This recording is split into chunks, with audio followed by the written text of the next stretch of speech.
Damien Vonnegbroek, membre de la direction de GRS. Cette première table ronde, elle est consacrée à un sujet qui est encore plus d'actualité que ce qu'on pouvait imaginer quand on a programmé ce séminaire, puisque à l'aube de prochaines, ou sans doute prochaines législatives, s'il y a dissolution dans les semaines ou les mois à venir, une question essentielle est évidemment l'étiage à laquelle la gauche sera capable de monter. Et donc le thème de cette table ronde, c'est: la gauche est-elle condamnée à ne pas dépasser 30%. 30%, c'est très peu. On a vu dans les années récentes une baisse constante de la somme des suffrages donnés à la gauche, et en particulier dans toutes les classes populaires et les territoires populaires.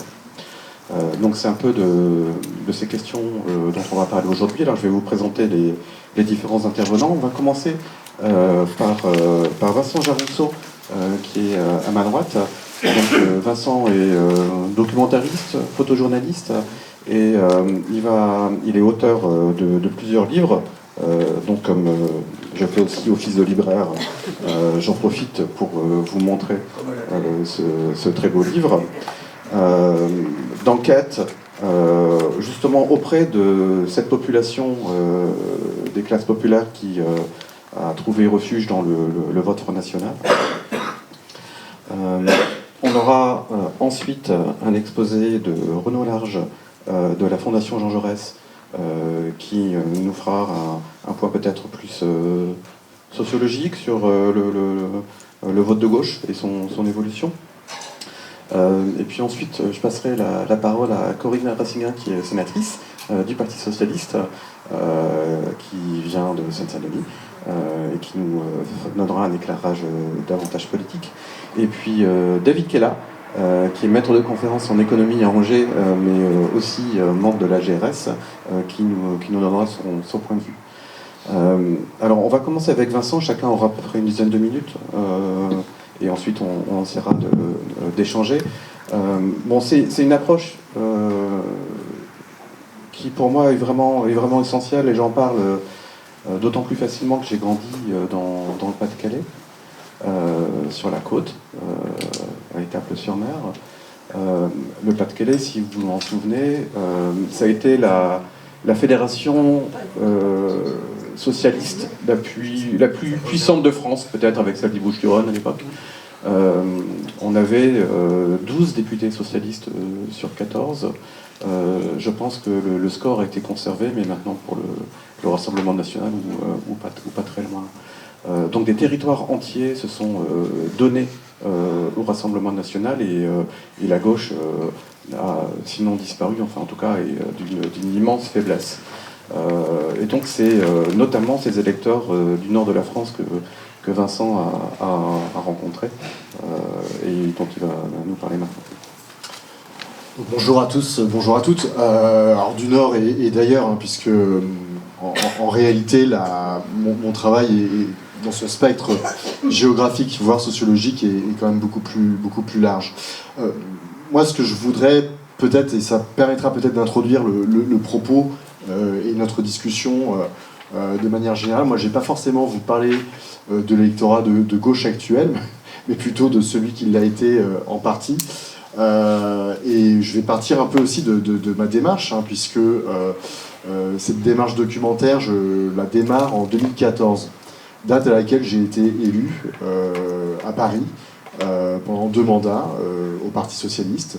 Voilà, militant politique, collaborateur d'élus aussi, avec un parcours de parfait bureaucrate, voilà, de la gauche du PS7, mais de bureaucrate quand même.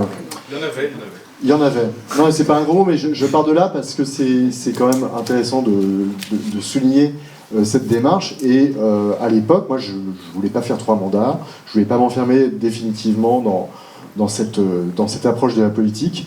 Et je fais une reconversion professionnelle, je me lance dans le métier de photojournaliste et de documentariste.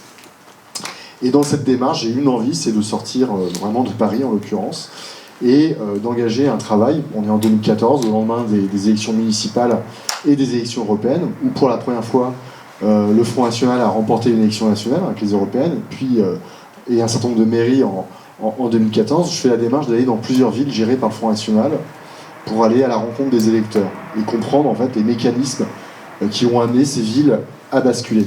C'est une démarche à l'époque que je mène avec une historienne qui s'appelle Valérie Gounet, où pendant 2 ans, de manière répétée, tous les mois, on passe 3 jours dans chacune de ces villes à la rencontre de ces électeurs, où on essaye d'observer aussi comment les élus ont pu asseoir une forme de légitimité locale, comment ils entretiennent les sociabilités populaires locales et investissent le terrain. Ce travail, ça va déboucher 2 ans plus tard sur la publication d'un premier ouvrage, L'illusion nationale, 2 ans d'enquête dans les villes FN. On travaille à l'époque, on fait un choix vraiment de travailler sur 3 villes parce qu'on voulait vraiment un travail qualitatif où on allait revoir les mêmes électeurs. C'est pas du micro-trottoir, c'est-à-dire qu'on passe du temps chez eux, au travail, et on essaye d'aller au-delà, je dirais, du simple entretien ou de la simple interview. Ces 3 villes, elles sont intéressantes parce qu'elles sont de taille à peu près comparable. Il y a Beaucaire, dans le sud de la France, dans le Gard, qui est plutôt situé dans une plaine agricole, avec une forte population pied-noir, où Julien Sanchez a été élu, dans un département où le Front National a une implantation assez ancienne. Là, on ne parle pas trop de l'électorat de gauche dans ce coin-là, même si par le passé, Beaucaire a pu être une ville communiste jusque dans les années 80. Hayange, c'est tout un symbole, évidemment, puisqu'on n'attendait absolument pas une victoire du Front National en 2014 dans cette ville. On est dans la vallée de la Fench. Et on est précisément quelques mois après l'extinction définitive des hauts fourneaux d'ArcelorMittal, qui sont non pas à Florange, mais sur la commune d'Hayange, puisque l'usine est tellement grande qu'elle couvre plusieurs villes. Et là, c'est Fabien Engelmann qui a été élu, quelqu'un qui vient de la CGT, qui a été un militant de lutte ouvrière et du NPA pendant très longtemps. Ils finissent toujours mal. Et voilà, il se fait élire à la surprise générale, dans le cadre d'une triangulaire, il faut le préciser, mais il se fait élire quand même. Et on va évidemment dans le fief, Marie-Noëlle connaît très bien, à Hénin-Beaumont. Pourquoi Hénin-Beaumont ? Parce que ça a été le laboratoire du nouveau Front National que Marine Le Pen Marine Le Pen en 2014 vient de prendre la main, puisqu'elle est présidente depuis 2011 de ce parti. Elle s'y est implantée, je parle sous ton contrôle, en 2005 à peu près, c'est Briouat et Bruno Bild donc qui viennent la chercher. Et c'est important de s'arrêter sur ce moment-là, parce qu'ils viennent la chercher à un moment où Marine Le Pen n'est pas forcément en position de force dans son propre parti. C'est Jean-Marie Le Pen qui préside encore le Front National à l'époque. On est 3-4 ans après 2002. On a tous en tête évidemment la qualification de Jean-Marie Le Pen au second tour de la présidentielle en 2002. Ce que l'on a un peu oublié, c'est que pour la première fois, vous avez un candidat du Front National, en l'occurrence lui, ça avait été le seul, qui arrive en tête dans l'électorat ouvrier, dès 2002. Et on sort des années 90, on en parlait à l'instant, le traité de Maastricht, cette nouvelle perspective que François Mitterrand voulait dessiner à l'époque, finalement d'un nouvel avenir à travers la construction européenne, mais en laissant de côté très très rapidement, je dirais, un modèle qui vacillait déjà depuis le début des années 80.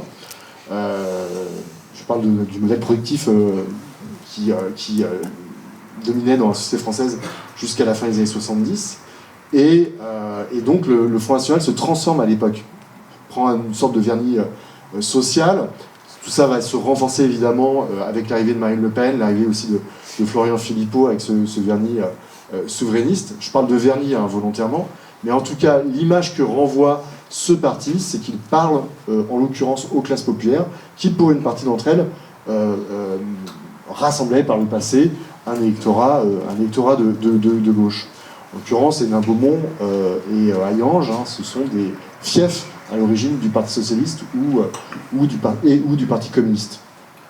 Donc c'est ça, moi, qui m'intéresse aussi dans la démarche à l'époque, c'est véritablement d'aller sur ces terrains à la rencontre de cet électorat. Par la suite, dans mes enquêtes, puisque je parle un peu de mon travail, je vais dériver, je ne vais pas forcément m'intéresser spécifiquement au vote Rassemblement National, plutôt à son électorat, mais au travers, je dirais, du rapport au travail, du rapport aux mobilités aussi, et c'est ce qui va m'amener à Denain, pour le livre Les racines de la colère qui vous a été montré à l'instant.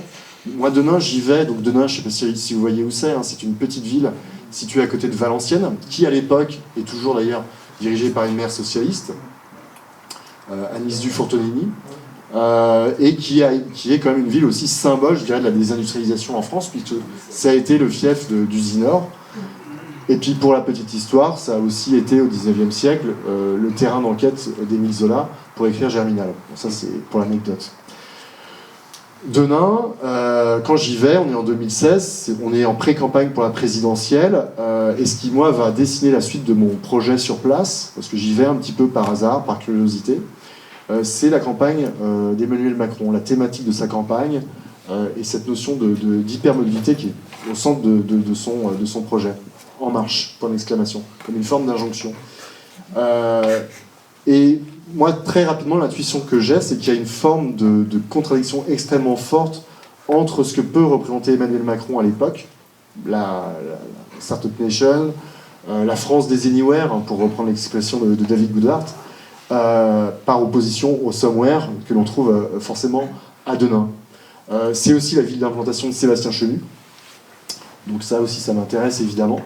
Et à l'élection de Macron, je décide de rester dans cette ville pour suivre plusieurs familles sous le prisme des mobilités. Parce que les mobilités, ça permet de parler de quoi? Du rapport au monde. On se déplace pourquoi? Pour aller au travail, ou pour en chercher, ou quand on n'en a pas, on reste chez soi. Et est-ce que finalement bouger, c'est absolument la solution à tous les problèmes, comme le prétend Emmanuel Macron? Et tout ça débouche sur quoi, à la fin de ce documentaire? Sur la naissance du mouvement des Gilets jaunes, sur les ronds-points, où je me trouve à l'époque. Et je suis moi-même à l'époque confronté finalement à cette forme d'incompréhension de mes copains de gauche urbains, qui ne comprennent absolument rien à ce qui se passe, et qui en parlent en des termes extrêmement insultants, hein, enfin des gens qui se mobilisent à l'époque, et ça montre là aussi, une fois de plus, je dirais, le trou béant qui peut exister entre la gauche et finalement comment les gens, et en particulier les classes populaires, se vivent en fait dans l'espace politique au sens large. Donc Les Racines de la colère, c'est un livre qui va raconter tout ça et la genèse de ce mouvement. Puis voilà, par la suite, je vais continuer différents travaux sur le travail, notamment sur ce que j'appelle, ou Denis Maillard aussi, la classe servicielle, une partie de la classe servicielle. Je pense aux 3-4 millions de femmes du lien. Donc ce sont les travailleuses essentielles, ce qu'on a appelé les travailleuses essentielles pendant le Covid. C'est un projet que je mène avant la crise sanitaire et pendant, à la fois dans la France des bourgs, hein, du côté de Fourmies et d'Avesnes-sur-Helpe, donc dans l'Avesnois, où on a une surperformance du Rassemblement national, et en Seine-Saint-Denis, donc là plutôt dans la France des Tours, où on a plutôt des femmes d'origine d'Afrique subsaharienne ou maghrébine dans ces métiers, et plutôt des filles du coin en milieu rural, pour reprendre l'expression de Yael Amsalem Magui.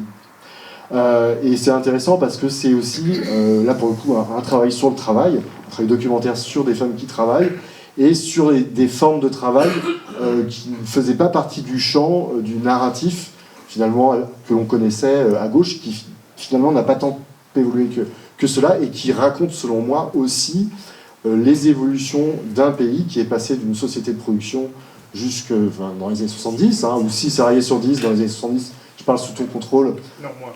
5 sur 10 dans les secteur agricole. Agricole plus, c'est de la production, l'agriculture. Oui. Secteur agricole plus industriel. Oui, 30%, 30-35%. Tu parles en termes de PIB ou en termes Non, de... pourcentage de l'emploi. Ça fait 25% pour l'industrie, donc tu rajoutes 7% au maximum sur 10 pour les Jusqu'en 73.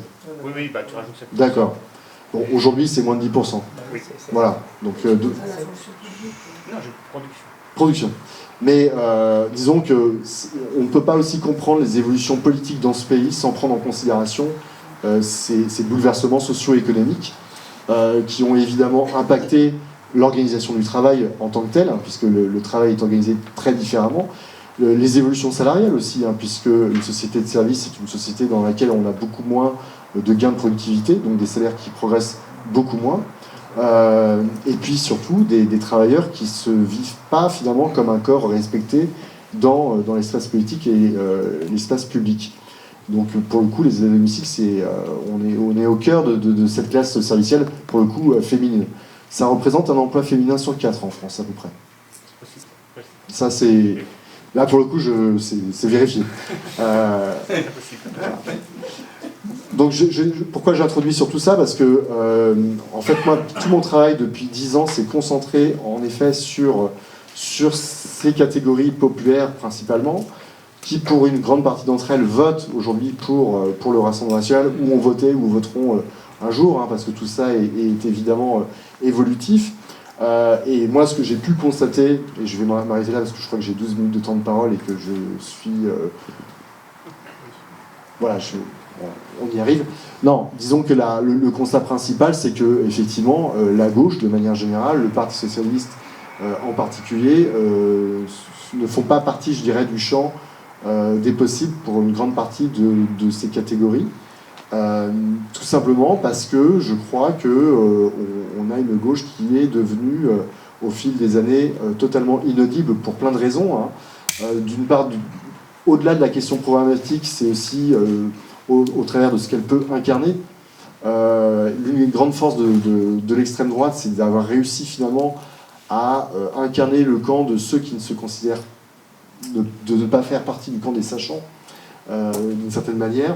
On sait qu'on a une caractéristique des électeurs du RN qui certes ressemblent beaucoup à la population française aujourd'hui, mais qui se distinguent de tous les autres électorats par leur niveau d'études. Ça ne veut pas dire que ce sont des idiots, hein, mais on a un niveau d'études qui est relativement plus bas, quel que soit le niveau de revenu d'ailleurs. Et ça a été la grande force finalement de Marine Le Pen, justement dans sa stratégie d'implantation à Hénin-Beaumont, où elle se transforme complètement, hein. On parlait de la marine de Saint-Cloud qui devient la marine de Hénin, où elle se change, y compris au plan physique, au plan de son attitude et sa manière de parler, au point où moi j'ai pu croiser des électeurs à Hénin-Beaumont qui étaient absolument persuadés que Marine Le Pen habitait depuis toujours à Hénin-Beaumont. C'est quand même assez saisissant de le voir. Et parfois, on le voit avec Marine Tondelier aujourd'hui, je vais en parler un petit peu, puisqu'on en parle beaucoup, mais c'est tout le paradoxe d'une Marine Tondelier que j'ai très bien connue dans les années 2014 justement à Hénin-Beaumont, mais qui n'a jamais réussi, qui elle est véritablement d'Hénin-Beaumont, mais qui apparaît pas du tout comme quelqu'un d'Hénin-Beaumont. Donc finalement, on pourrait presque résumer le paradoxe de la faiblesse de la gauche au renvoi de ces imaginaires et de ces images. Alors voilà, moi je ne suis pas forcément là aujourd'hui pour apporter des solutions, et puis je vais reprendre la parole tout à l'heure, mais voilà, pour poser un petit peu la discussion, je trouve que cette comparaison est assez parlante. Mais effectivement, la question du déclassement et du rapport à l'école et à l'éducation de façon générale est, je pense, un point essentiel sur lequel j'aimerais après qu'on revienne. Mais maintenant, je passe la parole à Renaud. Il faut citer le rapport de la FJJ sur la troisième gauche. Et auteur pour présenter Renaud. Voilà. Bonjour à tous et à toutes. Donc Renaud, pour la Fondation Jean Jaurès. Et le sujet dont on voulait parler avec Damien, et c'est le sujet de la troisième gauche. Terme un peu neuf, que je vais essayer de vous expliquer rapidement. On a travaillé pendant quelques mois en se disant, la question est comment faire pour que la gauche fasse plus de 30%, hein, si je résume bien, Damien. On a essayé de se dire, sortons du prisme français et allons voir ailleurs, en Europe, peut-être un peu dans le monde, où est-ce que la gauche fait plus de 30%. Ça a été vraiment notre parti pris. Et essayons de tirer à partir de cela une constante. Et qu'est-ce que cette gauche, qui fait plus de 30% ailleurs, a comme caractéristique ? Un chiffre qui colle, à mon avis, exactement à la même temporalité qu'a évoqué Vincent. Nous, on a démarré en 2013 et on s'est arrêté en 2023 pour regarder le nombre de gouvernements de gauche en Europe. Le chiffre a été divisé par 2. C'est phénoménal. Phénoménal, et depuis lors, les choses se sont encore accélérées, si je ne dis pas de bêtises, puisque le Portugal a perdu. On a vraiment eu un effet de décélération très fort de la gauche en Europe, et parallèlement, évidemment, une montée en puissance de l'extrême droite. Face à cela, on s'est dit, essayons de remonter un petit peu dans le temps, et voyons en Europe à quel moment la gauche a fait plus de 30%, a eu... en remontant à partir des années 2000, le premier cas qui nous est venu à l'esprit, c'est la troisième voie blairiste, qui indéniablement a été un moment où deux pays, sans doute plus, mais enfin, la France c'est sans doute un petit peu plus inclassable, mais Blair prend le parti au tournant des années 2000, puis rentre au 10 Downing Street, et Schröder, absolument, avec un parti pris qui était fort, qui est face à la crise de la mondialisation, notre approche, philosophiquement, doctrinalement, elle est de faire nôtre cette globalisation et de préserver, comme on va le pouvoir, l'État-providence, en surfant ou en faisant nôtre le libéralisme. Ça a marché un temps, et on se rend compte qu'à ce moment-là, la gauche reprend du vent dans les voiles. Donc le premier enseignement, et je vais essayer de tenir sur les deux autres épisodes de Victoire de la gauche le même raisonnement, c'est un parti pris idéologique, une crise, un aggiornamento idéologique, un parti pris qui fait qu'on répond à la crise de manière beaucoup plus pertinente, on transversalise les choses et on reprend du vent dans les voiles en tant que mouvement de gauche. La deuxième réponse à ce moment-là, qui se situe plutôt dans le mouvement social, c'est l'altermondialisme. Donc, pareil, face à la crise de la mondialisation, la réponse structurée autour du monde diplomatique et d'attaque est de dire nous, on va réguler cette libéralisation des flux de capitaux et on va avoir une réponse un petit peu plus souverainiste que ça n'était le cas auparavant. Un mouvement social qui était complètement atone jusque-là reprend du vent dans les voiles, se restructure et à nouveau on a une gauche qui opère et qui rassemble au-delà de ces bastions traditionnels. Les choses avancent. Deuxième crise de 2008, crise des subprimes. Là à nouveau la gauche, enfin l'ensemble du spectre politique est un peu déboussolé et la gauche a une réponse programmatique, idéologique qui est nouvelle, qui est réagencée, qui est le populisme de gauche, Laclos, Mouffe. Et on se rend compte immédiatement dans la foulée qu'un certain nombre de gouvernements, en Grèce, l'Espagne Podemos prend du poids, et la gauche reprend des couleurs à ce moment-là.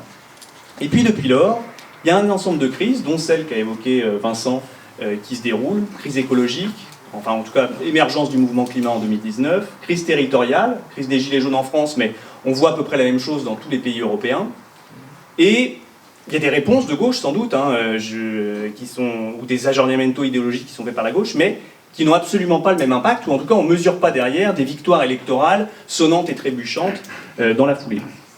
Bon, on pourrait se dire peut-être que l'histoire se termine là, que les choses vont aller de mal en pis, et en fait, en essayant d'être un petit peu plus optimiste que je ne viens de l'être, il y a quelques partis qui, pour le coup, ont un réagencement qui ne plaît pas au reste de la social-démocratie européenne, qui irrite, qui fait même qu'on va jusqu'à dire qu'ils sont en dehors du système.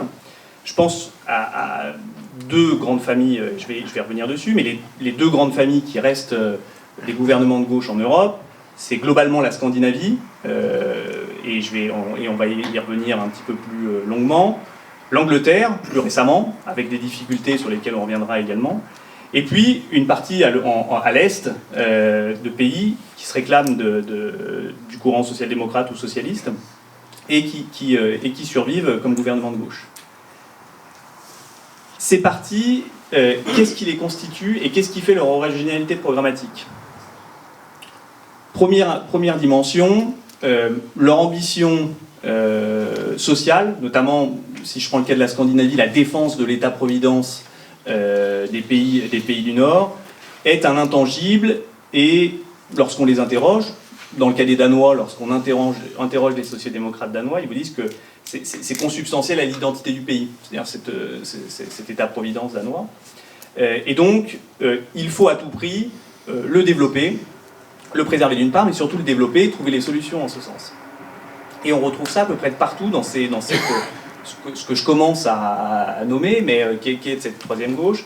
Il y a cette demande d'une ambition sociale forte. Et puis le deuxième volet, qui est sans doute le volet le moins simple pour une partie des militants, c'est plus de fermeté sur le fait migratoire. C'est-à-dire qu'indéniablement, vous avez lu comme moi ce que le gouvernement danois a fait, il y a beaucoup plus de fermeté sur le fait migratoire. Et c'est là où une partie de la social-démocratie européenne estime qu'on sort de ce qu'est traditionnellement la gauche. Si on se penche un petit peu plus, et on a fait l'effort d'aller rencontrer des acteurs, on a rencontré une députée suédoise qui est en pointe sur ces sujets-là, on a rencontré l'ancien directeur de cabinet de l'actuelle première ministre qui a porté cet aggiornamento, et ils vous disent notre réponse, elle est très différente de celle de l'extrême droite. Là où l'extrême droite, sur le sujet migratoire, va avoir une réponse ethno-différentialiste, nous, notre démarche, elle est celle de l'armée de réserve du capital de Marx. C'est-à-dire de dire autrement, le fait de n'avoir aucun contrôle sur les flux migratoires va mécaniquement opérer de la déflation salariale, va mécaniquement opérer de la désintégration, et donc c'est une menace directe et sur l'État-providence et sur le système danois, qui est celui de l'intégration par le travail, par la carte aux syndicats, etc. etc.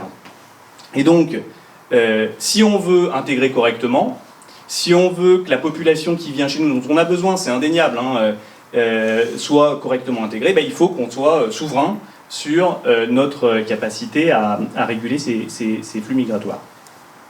Donc, dit autrement, il y a dans leur discours quelque chose qui se structure de l'ordre d'une réponse de gauche sur le sujet migratoire. Et en tout cas, au moment où Mette Frederiksen reprend le parti, après un échec électoral, enfin une baisse électorale, au moment où elle reprend le parti, l'agencement idéologique qui est le sien, donc si je le résume, plus ferme sur le social, plus ambitieux sur le social, plus ferme sur le régalien, elle reprend immédiatement des points dans les sondages, elle monte, alors l'équivalent n'est pas le même, mais au-delà des 30%, ce qui serait les 30% chez nous, le gouvernement est beaucoup plus stable, elle se fait réélire 2 fois de suite, et le parti continue son hégémonie sur eux.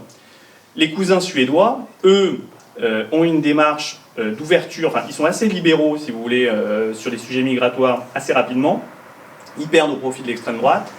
Immédiatement, dans l'opposition, la jeune députée qu'on a interviewée porte cette ligne-là, a une position beaucoup plus ferme de gauche sur le sujet migratoire, et immédiatement, le parti reprend et monte. Aujourd'hui, c'est un des partis, je crois que c'est le parti social-démocrate qui est le mieux coté dans l'opposition. Ils sont à 34 ou 35% d'opinion favorable. C'est gigantesque. Ils sont complètement hégémoniques. Et je pense pas prendre beaucoup de risques en vous disant que le prochain gouvernement de gauche en Europe sera suédois. Je crois que les élections ont lieu en 26. Donc voilà, vous pourrez, on s'envoie un mail si jamais je me suis planté. Je paye à boire à tout le monde si je me... J'espère ne pas me planter. Nous aussi. Le gouvernement Starmer arrive un petit peu plus tard. Donc, juste, je m'arrête d'un mot, et tu me fais signe quand je suis un peu trop long, mais 2 minutes, ouais. Ces deux mouvements sociodémocrates scandinaves ont eu quand même un long travail programmatique pour arriver à ce que j'ai résumé en quelques mots. 2 personnes qui me paraissent fondamentales. Un, le Premier ministre de l'intégration et de l'immigration danois du gouvernement Frederiksen, donc en 2019. Il a un parcours qui est très intéressant parce qu'il est lui-même, son père est réfugié rwandais.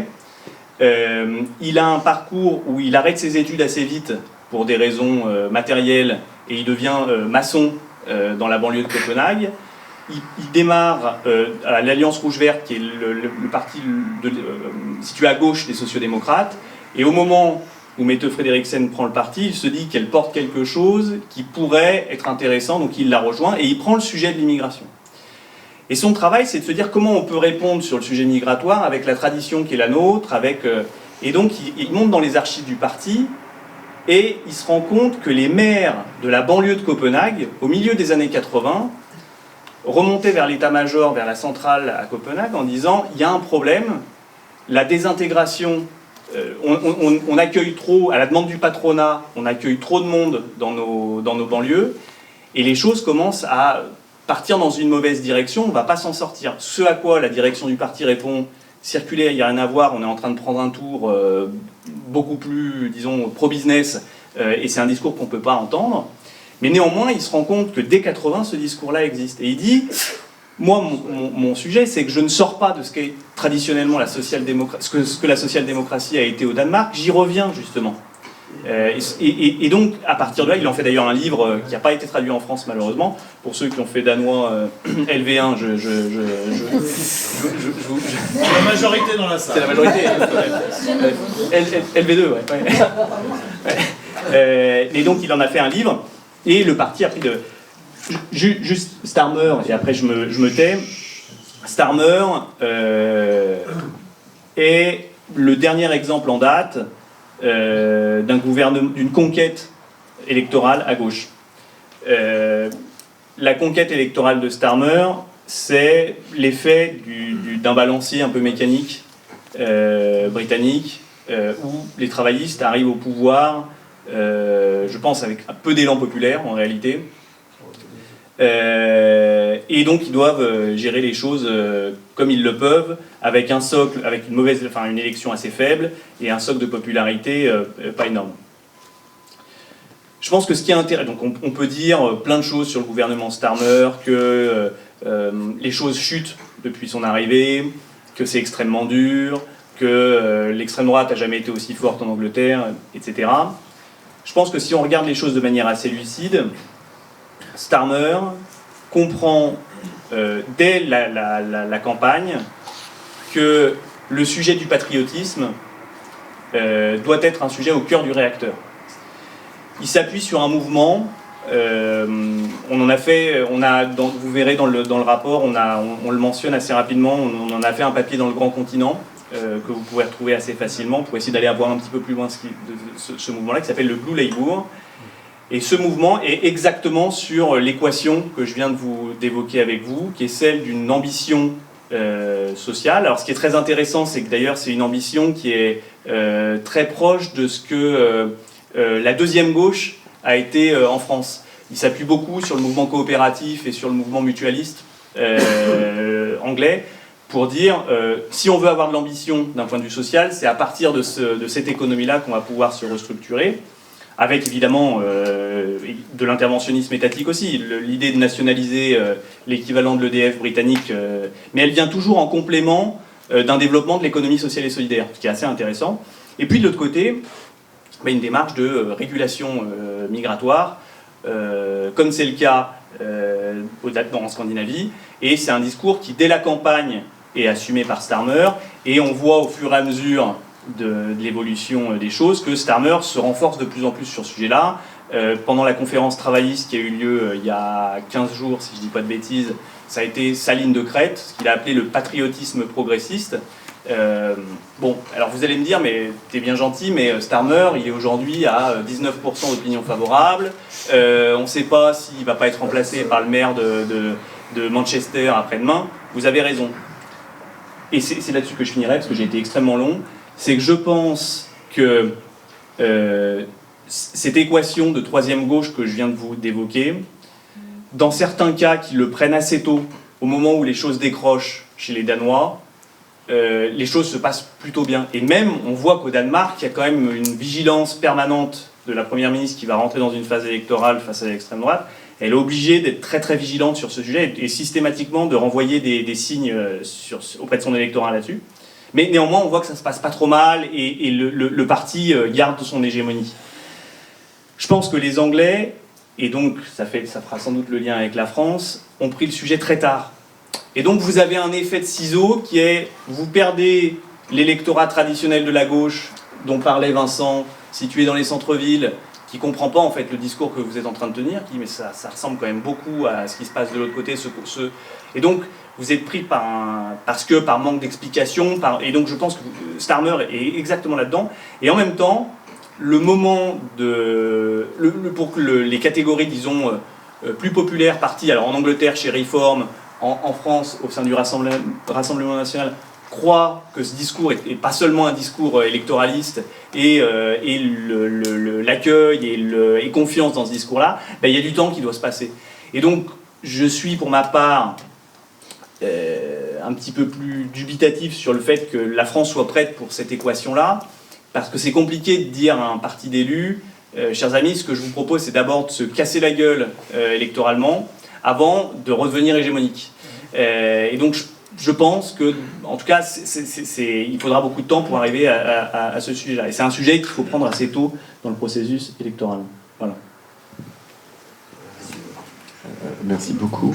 Aussi, que cette question, les questions que tu poses, elles percutent la définition de la citoyenneté dans les différents pays européens.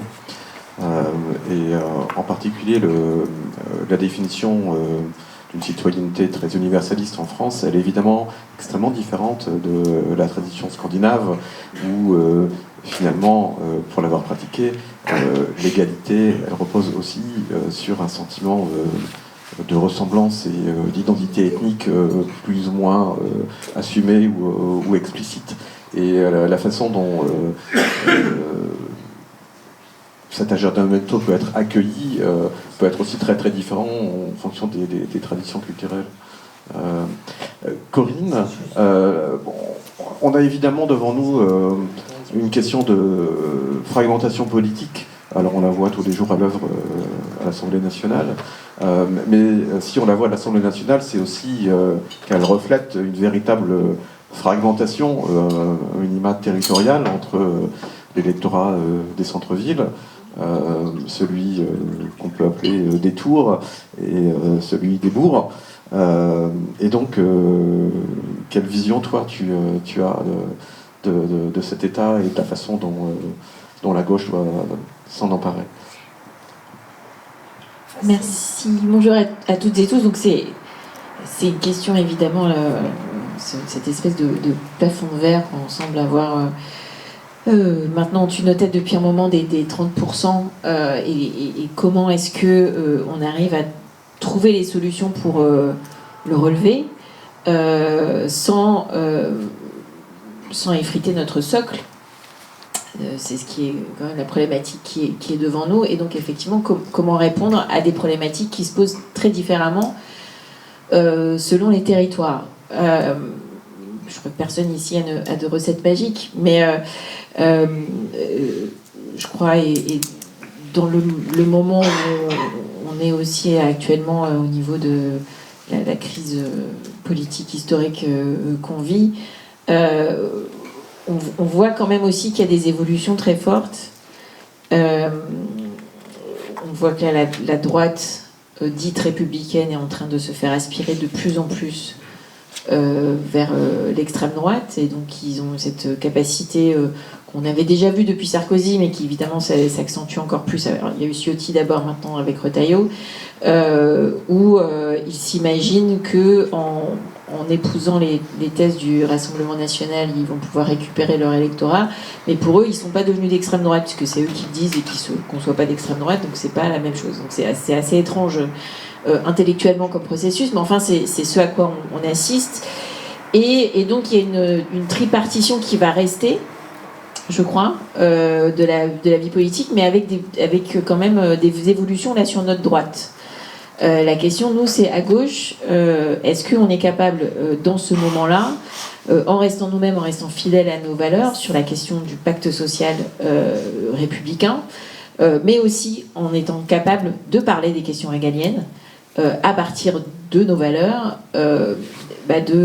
d'élargir notre socle vers ceux qui, au centre et au centre droit, sont effrayés de voir, sont aussi effarés que nous de voir une partie de la droite républicaine aller vers l'extrême droite, et sans pour autant perdre notre socle à gauche. Et c'est aussi ce qui traverse clairement la gauche aujourd'hui, et les difficultés très claires qu'on aurait si demain il y avait une dissolution à refaire le nouveau Fonds populaire tel qu'on l'a fait il y a un an.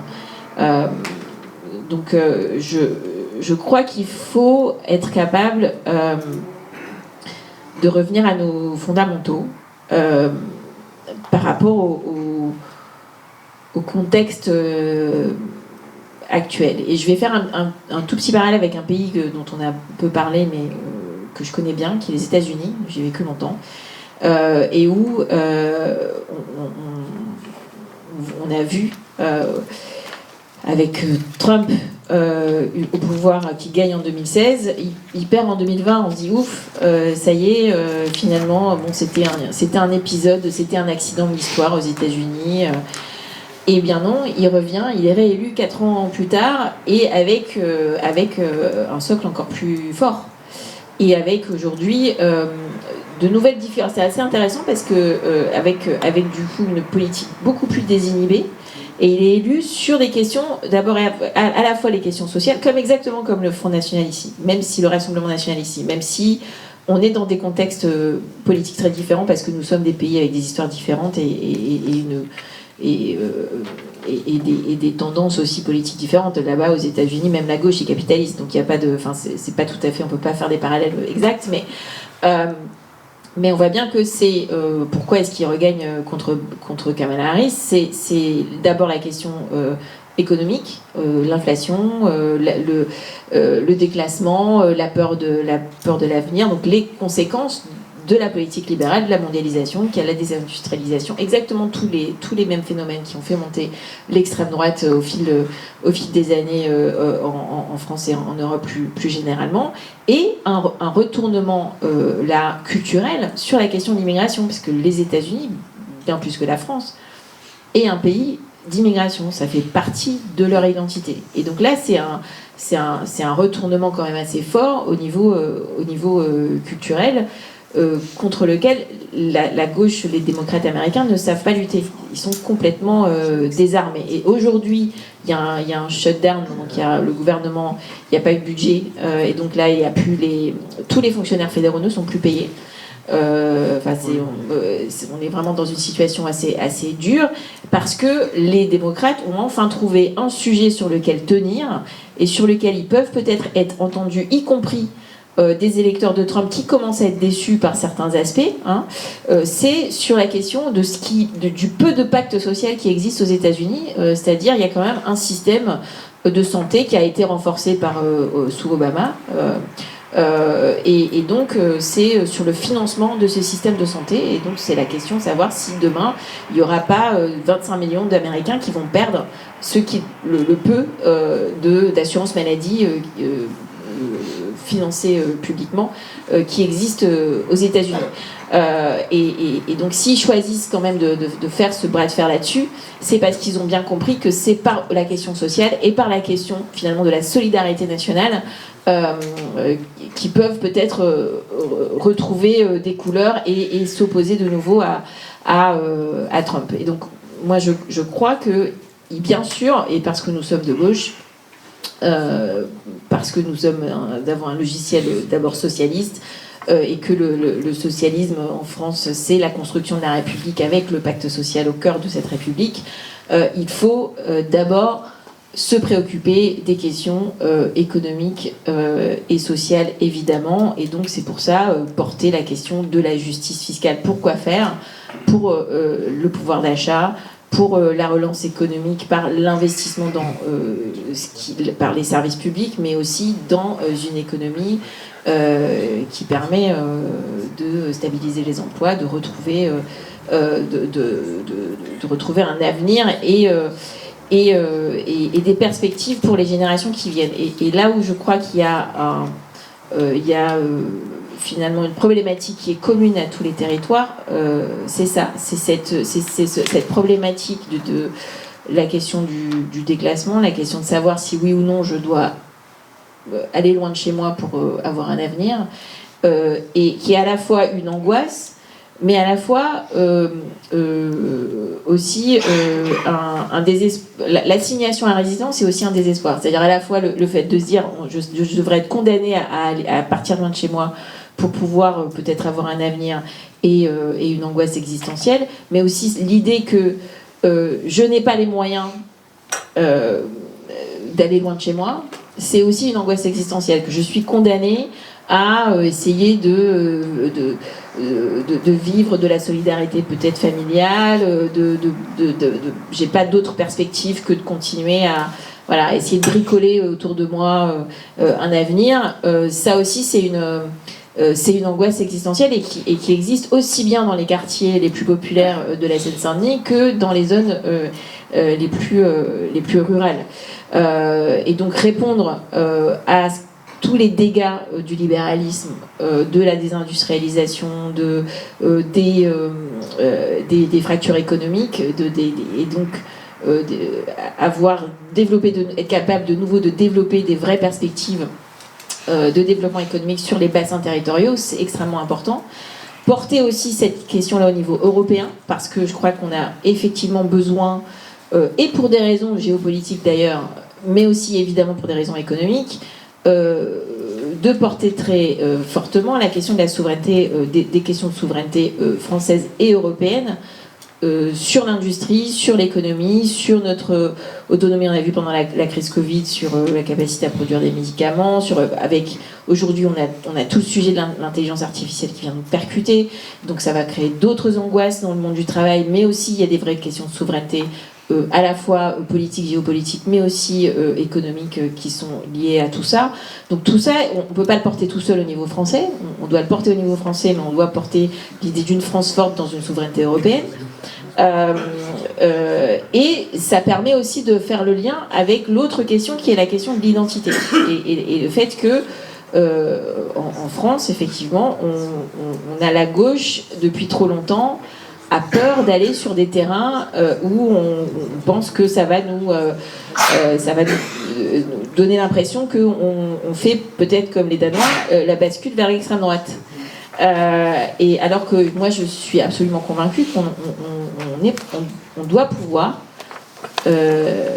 porter sans avoir peur le faire contre les idées d'extrême droite sur les questions d'identité nationale, sur les questions de vision de l'immigration. En Seine-Saint-Denis, il y a moi j'ai grandi à l'île de la Réunion, donc dans le métissage réunionnais, et où malgré tout on voit aujourd'hui des replis identitaires et communautaires à cause de la question économique et sociale. En Seine-Saint-Denis, où je vis depuis un moment maintenant et où je suis élue, plus de 40% de la population est étrangère. Pas d'origine étrangère. Et pourtant, même si là aussi en Seine-Saint-Denis, le Rassemblement national a malheureusement gagné des électeurs d'élection en élection, mais enfin c'est pas exactement, on n'a pas de sujet s'il y avait une dissolution demain, on n'est pas inquiet d'avoir vraiment des circonscriptions qui basculeraient au Rassemblement national. Donc cette vision-là de la France, d'avoir une France qui est capable aussi d'accueillir des flux migratoires maîtrisés, mais d'accueillir véritablement et d'avoir une vraie politique d'intégration et une politique aussi, pas juste d'intégration par le travail, par la langue, mais aussi de faciliter l'accès à la citoyenneté française. Moi, je pense qu'on doit le porter. Je pense qu'on doit avoir être capable d'avoir une vraie réflexion sur ce que ça veut dire d'être français en réaffirmant nos valeurs universalistes et enracinées dans les Lumières, dans ce qu'on a toujours porté depuis la Révolution française, qui est que, évidemment, être français, c'est d'abord une idée, c'est l'adhésion à un système de valeurs, et c'est pas une origine ou une religion. Et donc, mais ça suffit pas de le déclamer, ça doit se construire et ça doit être porté à chaque étape dans chaque combat. Que ce soit sur justement les questions d'immigration, sur la manière dont on parle des questions de sécurité, parce que c'est aussi là où on ressent tous les ressorts xénophobes aussi, pas que sur les questions sociales et soi-disant d'assistanat, mais aussi sur les questions de sécurité où on voit les discours xénophobes ressortir. Donc je pense qu'il faut vraiment être capable d'être très ferme dans notre façon de porter ces sujets-là.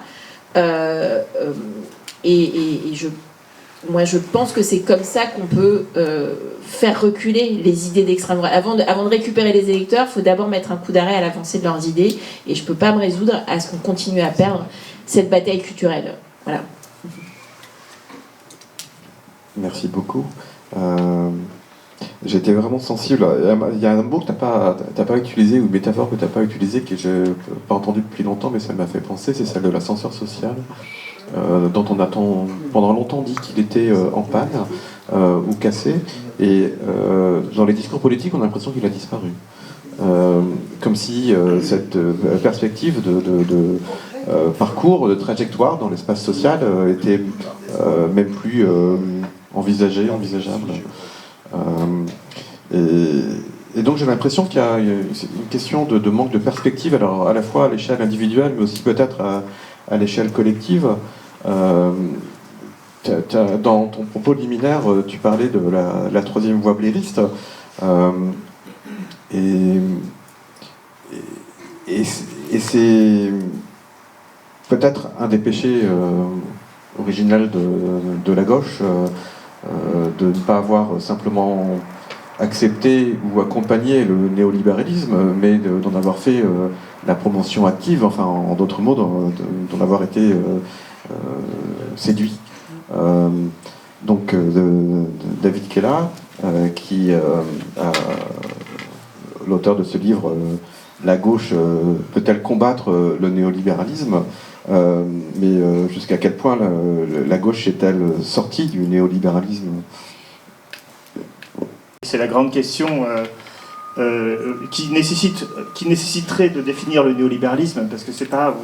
Tu as parlé de libéralisme, et bon, pour moi, on est sur un autre élément, c'est-à-dire un État qui s'est mis au service du marché et non pas un État à côté du marché. Parce que le libéralisme, c'est le marché existe par lui-même, l'État doit assurer le non-marchand. Et là, aujourd'hui, le rôle de l'État, et ça vient quand même aussi, effectivement, une partie de la gauche, qui est sous le couvert de régulation, sous le couvert de l'Europe, eh bien, a mis l'État au service d'un fonctionnement du marché régulé avec les autorités de la concurrence, tout un ensemble d'autorités administratives indépendantes, l'ARCOM pour les médias, la CNIL, tout un ensemble d'institutions qui ont en fait pour objectif de faire fonctionner le marché, avec pour idée que le rôle premier de l'État, c'est de faire en sorte qu'il y ait des prix de marché et de la concurrence. Alors, du coup, effectivement, cette gauche-là, qui par ailleurs est très ouverte au libre-échange, il suffit de voir Pascal Lamy, qui a été quand même très longtemps à la fois au Parti Socialiste et également directeur de cabinet de Jacques Delors, et donc évidemment directeur de l'OMC pendant longtemps, l'Organisation mondiale du commerce. Et donc il y avait cette vision que après l'échec du socialisme réel, c'est-à-dire du soviétisme, eh bien il fallait avoir un discours qui soit un discours, on disait, compatible avec les nouvelles normes de la mondialisation, et en même temps qui assure aux gens une certaine protection sociale. Et cette réflexion de l'État au service du marché, elle passe aussi, et ça c'est un peu un truc qu'on oublie, c'est que les néolibéraux, ils sont conscients qu'il faut verser des revenus de complément aux travailleurs, et que le rôle de l'État, c'est aussi, pour favoriser l'acceptation du marché, bien donner aux gens des revenus pour qu'ils puissent acheter des choses sur le marché. Et donc il y avait cette idée de jeu du marché avec cette espèce d'idée du doux commerce, c'est-à-dire que quand on fait du commerce, on ne fait pas la guerre. Ce qui en fait est factuellement et historiquement faux, parce que en fait, la France et l'Allemagne ont beaucoup commercé avant de se faire la guerre, et la Chine aujourd'hui et les États-Unis ont beaucoup commercé et sont pas encore en guerre évidemment, mais ils sont en conflit grave. Mais si on revient sur le sujet qui est la question de la gauche et 30%. Alors on n'a pas donné de chiffres jusqu'à présent, et je pense que c'est quand même utile de se rendre compte de deux choses. D'abord, quand on parle de 30%, c'est quand on fait l'addition aux dernières législatives de tous les partis de gauche, je prends les partis du NFP ou de la NUPES, plus les divers gauches qui pouvaient parfois se présenter, eh bien on arrive aux dernières élections, alors c'est ça les chiffres que je voulais reprendre ici, on arrive à la toute dernière élection 2029 à 29,78%. Oui, donc on est en plafond de guerre. Et ça, c'était une victoire.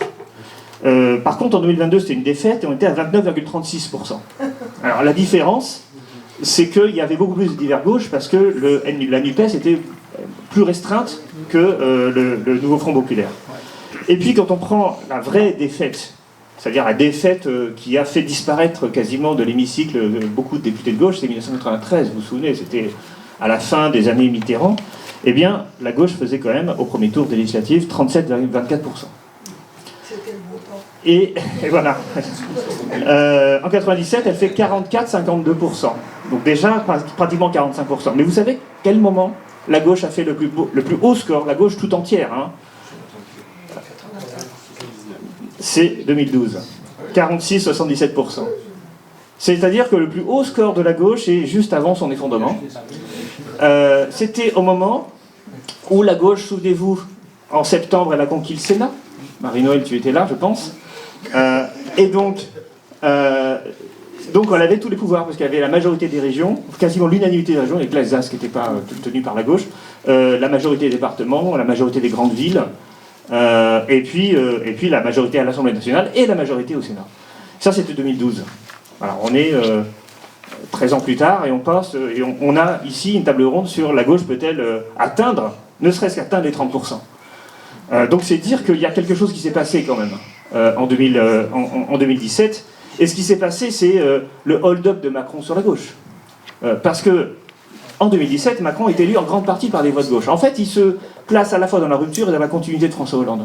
Dans la rupture, parce que il s'est présenté contre François Hollande et contre le Parti socialiste. Et en même temps, il a été ministre des Finances du gouvernement Hollande, enfin de Valls, et conseiller à l'Élysée pendant très longtemps, donc dès 2012, il était là à l'Élysée, Emmanuel Macron, conseiller économique, et du coup, il a pu se jouer sur les deux tableaux, à la fois la rupture et la continuité, et donc en 2017, il a gagné beaucoup de voix de gauche, et c'est ce qui explique le fait qu'en 2017, le score de la gauche tout entière, c'est à peu près 27%, 27% et demi, ce qui est vraiment le score le plus faible de son histoire, mais avec Macron qui avait en fait capté une grande partie, on va dire, ce qu'on appelle les bourgeois de gauche ou de la gauche urbaine, sur un discours qui était pas très loin de celui de Manuel Valls, donc qui était un discours qui était entendable par une partie de la gauche.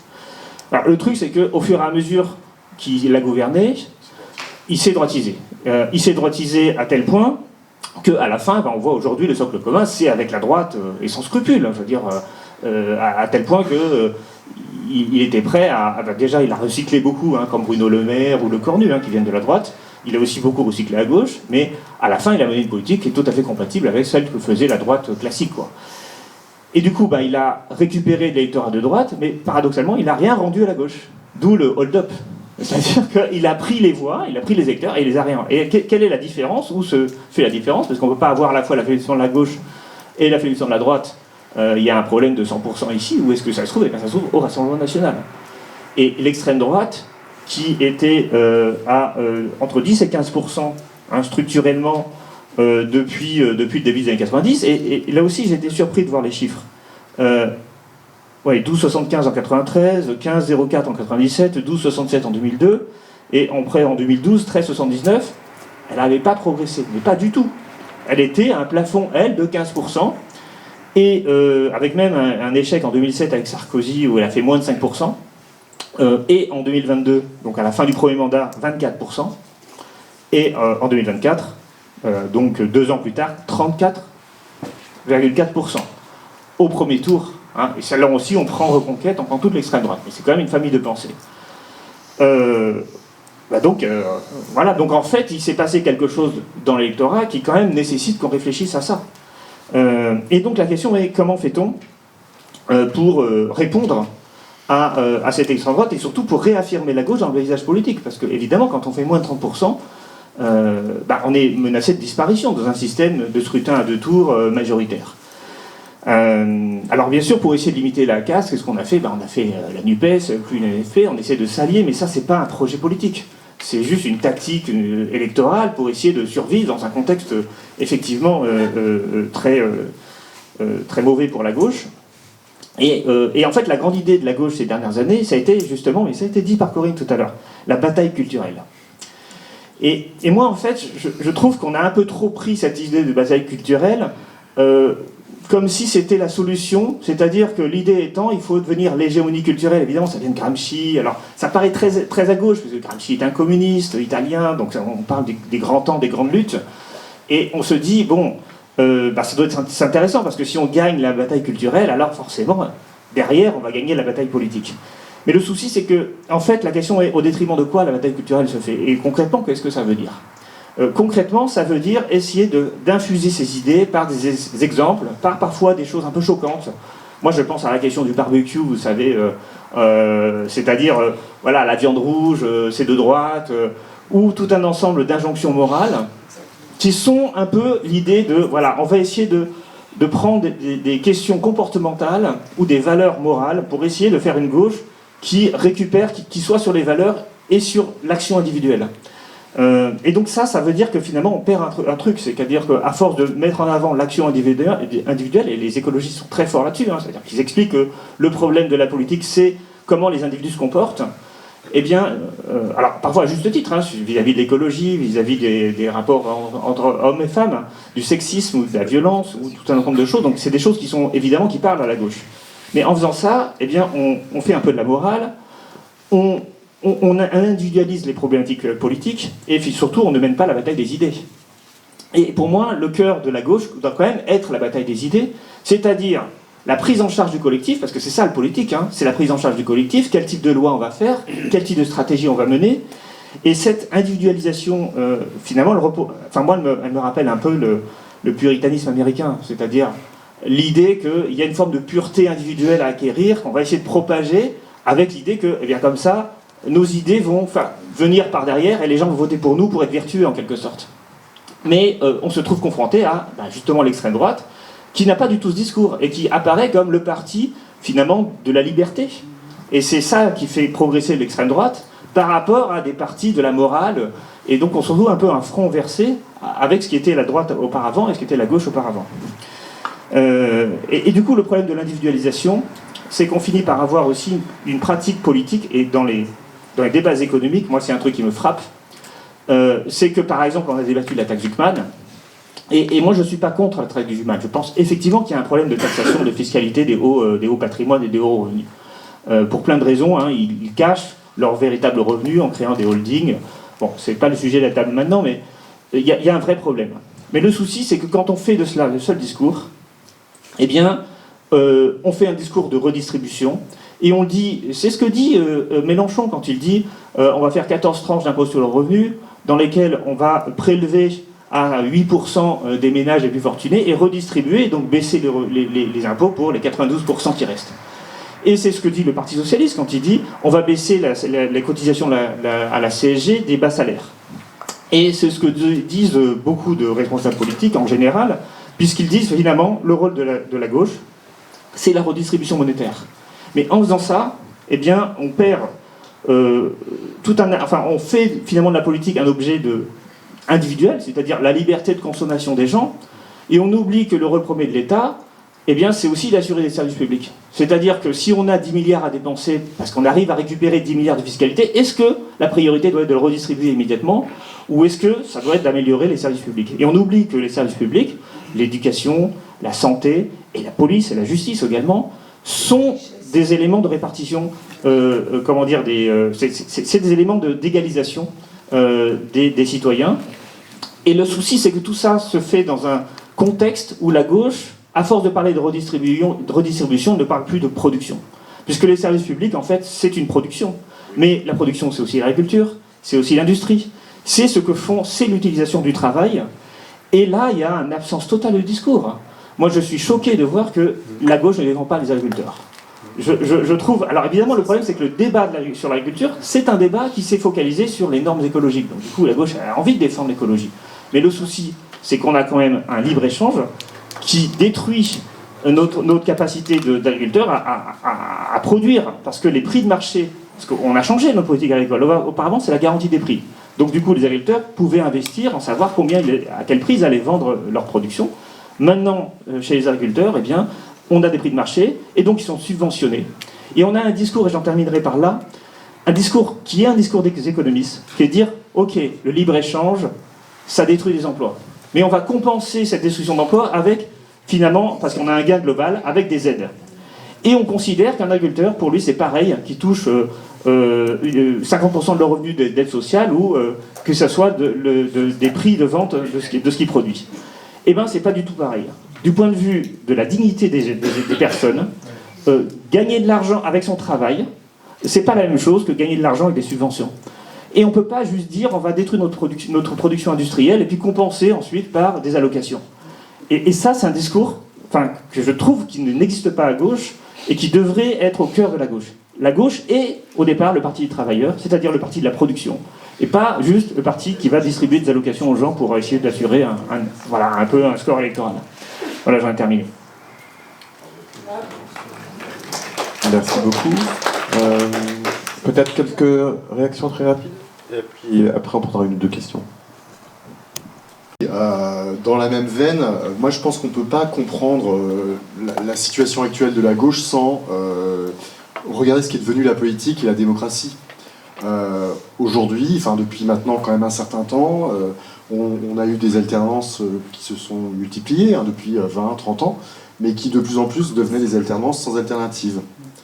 Et puis est arrivé au milieu de ce paysage Emmanuel Macron qui a voulu dépasser finalement ces deux blocs.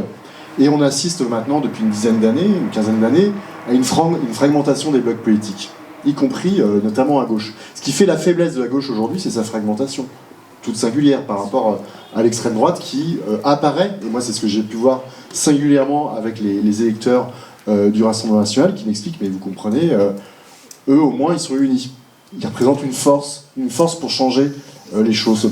Moi, dans un débat, dans une librairie, dans le 6e arrondissement, ce qui peut paraître très étonnant, j'ai eu un fonctionnaire de catégorie C, 27-28 ans, qui était venu du Val d'Oise, fonctionnaire de la ville de Paris, qui est venu nous expliquer que depuis 2022, il votait pour le Rassemblement national. Et qui nous a expliqué pourquoi il le faisait. Il avait voté Mélenchon au premier tour en 2022, puis Marine Le Pen au second tour. Il avait voté Marine Le Pen, pourquoi ? Parce qu'il voulait faire barrage. Et ça, j'ai entendu chez beaucoup d'électeurs du Rassemblement national, on était dans une forme de barrage inversé, finalement, par rapport donc, à ce vote. Et puis depuis, il a confirmé son vote, et il l'a confirmé en insistant sur la force et sur le fait qu'il y avait un bloc qui apparaissait cohérent et uni. Et toute la difficulté de la gauche, au-delà de sa fragmentation organisationnelle, enfin voilà, il y a plein de partis, il y a plein de courants, il y a plein de mouvements, au-delà de ça, j'en reviens aussi à ce que disait David sur le message complètement brouillé. On ne sait pas ce que veut dire en fait la gauche. Parce qu'on a une gauche qui finalement ne parle plus aux gens, ne parle plus aux électeurs, ne parle pas de leurs préoccupations quotidiennes, qui va se perdre dans des sujets périphériques. Tu parlais de la viande rouge, mais il y en a plein d'autres, qui ne correspondent pas aux préoccupations quotidiennes des gens. Et en plus, et ça c'est quand même, je dirais, le principal handicap, selon moi, c'est que cette gauche, elle est perçue comme comptable du déclin du pays. Alors, elle n'est pas la seule comptable, mais elle est perçue comme telle. Et en plus, elle se permet parfois de faire des leçons de morale, de mépriser. Donc si on réunit tout ça, c'est vrai que c'est extrêmement compliqué. Moi, je pense qu'il faudrait repartir, alors j'aime pas dire parler de sujets fondamentaux, mais il faudrait réfléchir, par exemple, à des notions extrêmement simples, l'égalité. L'égalité, dans notre pays, singulièrement en France, moi je ne vais pas m'intéresser aux autres pays européens, c'est pas tout à fait la même chose que dans les pays scandinaves ou en Italie ou en Angleterre, par exemple. On a un attachement viscéral à l'égalité, qui d'ailleurs est antérieur à la Révolution française, qui est intimement lié aussi au poids de l'Église catholique originelle, culturelle dans ce pays, et que l'on peut décliner, y compris dans le rapport au service public, parce que les services publics, si les Français sont attachés au service public d'une certaine manière originelle, c'est notamment par rapport à ce rapport à l'égalité. Maintenant, il faut aussi réfléchir, je pense, à ce que l'on devrait faire des services publics. Moi, quand j'interrogeais des électeurs du RN, souvent ce qu'on me disait, c'est que les services publics, les fonctionnaires, les fonctionnaires, en gros, les services publics, c'est un truc pour des planqués. En gros, les fonctionnaires qui vont nous coûter cher et qui vont servir, en gros, au bien-être des cassos. En gros, j'exagère un petit peu, mais pour résumer, c'est parfois le jugement qui est fait. Et je pense qu'il faut avancer en positif et en dynamique par rapport aux services publics. Réfléchir y compris à leur restructuration. Est-ce qu'on remet plus de gens sur le terrain, peut-être? Est-ce que c'est pas non plus un outil? C'est souvent aussi perçu comme un outil de coercition, un outil de contrôle. Donc là, on en revient à la fameuse question, et c'est pour ça que je pense que c'est fondamental. J'en reviens, je parlais de l'égalité, à la question de la liberté, à la question de l'autonomie. On a une aspiration très profonde aujourd'hui à l'autonomie, dans une société d'individualisation des rapports sociaux. C'est ce qui a produit en effet le néolibéralisme. Là, on passe à autre chose maintenant. On passe à l'anarcho-libéralisme, j'allais dire syndicalisme. Mais ça, c'est l'influence américaine. Peut-être une piste quand même pour la gauche dans les mois qui viennent. On a quand même un changement de nature de l'extrême droite aujourd'hui dans son rapport au business et à l'économie. Et je pense que c'est un point de faiblesse, même si le pari de Marine Le Pen, c'est de considérer que de toute façon sa base populaire lui est, quoi qu'il arrive, acquise. Non pas pour des questions programmatiques, mais d'abord par un sentiment d'appartenance. Ceci étant, il y a un énorme paradoxe aujourd'hui, puisque on sait que la FEP, je ne vais pas parler du MEDEF, je vais parler de la FEP, l'Association française des entreprises privées, qui réunit les 168 plus grandes entreprises en France, a clairement tourné Kazakh, a lâché Macron depuis la dissolution, et aujourd'hui discute ouvertement avec Bardella et consorts. D'où d'ailleurs récemment, ces jours-ci, le tournant de Marine Le Pen qui dépasse finalement sa position originelle d'une gauche d'une droite et qui finalement va épouser les thèses du... Parce que pour eux, le fameux plafond de verre, ils ont commencé à le franchir en 2024, c'est effectivement d'absorber l'électorat de droite, avec lequel il n'y a pas de différence fondamentale sur les questions d'immigration. Je dirais même qu'on peut avoir un électorat de droite, notamment dans le sud de la France, qui sur les questions d'immigration peut, et même fondamentalement de racisme, et je confonds pas les deux, peut parfois aller même au-delà de certains électeurs du RN. En tous les cas, sur les questions économiques, je vois un point de faiblesse, parce qu'on a un parti qui, pour le coup, veut aller vers un modèle un peu à l'américaine, mais ce qui va poser aussi des questions par rapport à la souveraineté de notre pays. Donc ça, ce sont des questions, je pense qu'il faut vraiment aller chercher, selon moi, sur ce terrain, dans les semaines et dans les mois qui viennent. Après, la question, excusez-moi, je finirai mon propos, c'est aussi que la gauche, elle avance sur ces thématiques et qu'elle propose un contre-récit, c'est essentiel. Moi, je vois une piste, je dessine des pistes, mais on n'a jamais été aussi interdépendants les uns des autres. La question de faire ensemble, alors ça peut paraître un peu bateau, un peu naïf, mais je pense que voilà, on doit porter en positif aussi à un moment donné nos valeurs. Elles en font partie. Je pense que les Français y sont attachés, fondamentalement, et peut-être pas toujours calquer notre agenda aussi sur l'extrême droite et sur nos adversaires.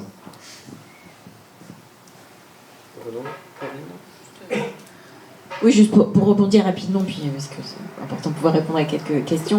Je pense que alors sur Zucman et la baisse de la chaîne, je pense qu'il faut pas. Enfin, autant sur Zucman, je pense que c'est une question différente, parce que je pense qu'il y a une vraie question fondamentale de justice sociale et de compréhension d'à quoi sert l'impôt, et de voilà, je pense que ça fait partie aussi de la question du pacte social, de la question de l'égalité. Et je pense que c'est très important que globalement ce débat-là est pris dans la société et qu'il y ait une approbation générale. Et si demain il n'y a pas de dissolution parce qu'on a un Premier ministre qui accepte de mettre ce débat-là au Parlement, ça sera intéressant de mettre y compris l'extrême droite devant sa responsabilité de savoir s'il la vote ou pas. Enfin, je pense que voilà. Mais par contre après sur d'autres sujets, je pense qu'il faut décorréler les propositions qui sont aujourd'hui dans un contexte très particulier de pas de majorité, où clairement la gauche est minoritaire par ailleurs,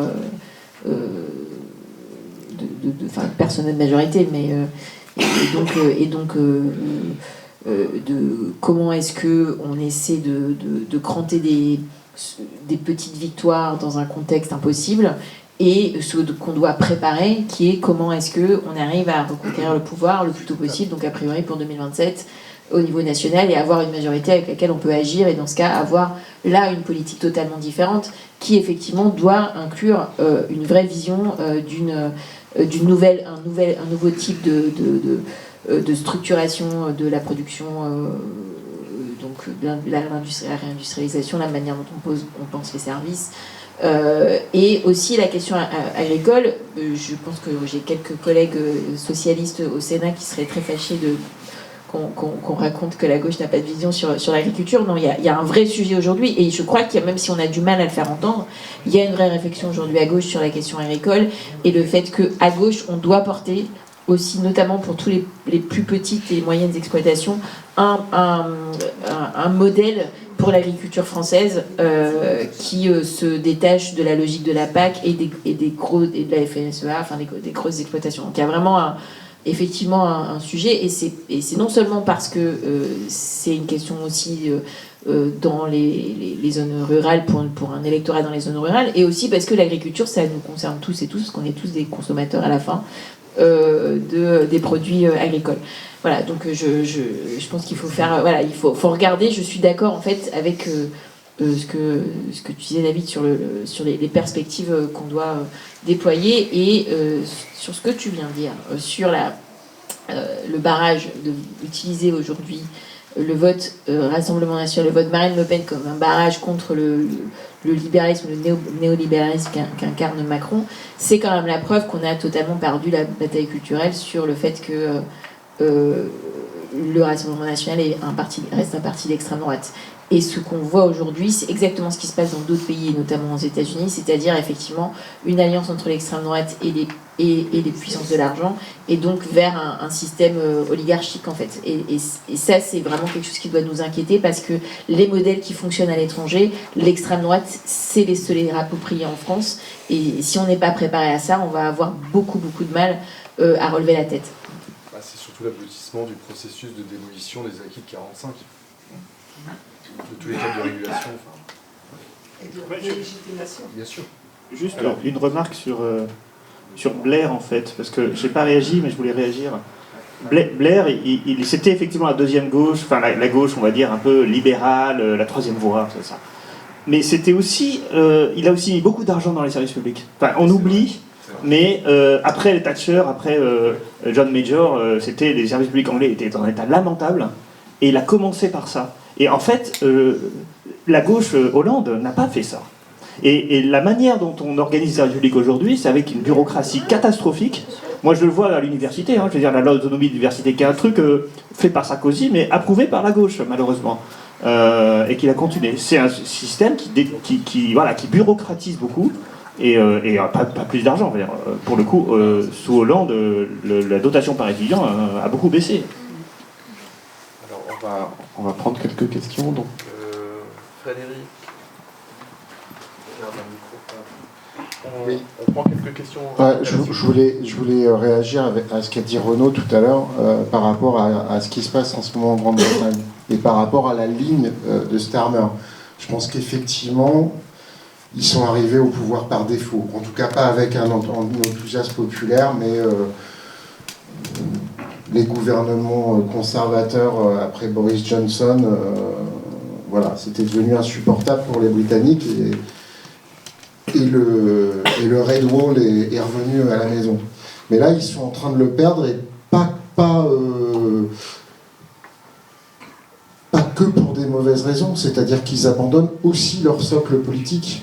Là, je viens de voir, ils ont annoncé, au bout de presque 1 an et demi de pouvoir, enfin un plan sur l'industrie.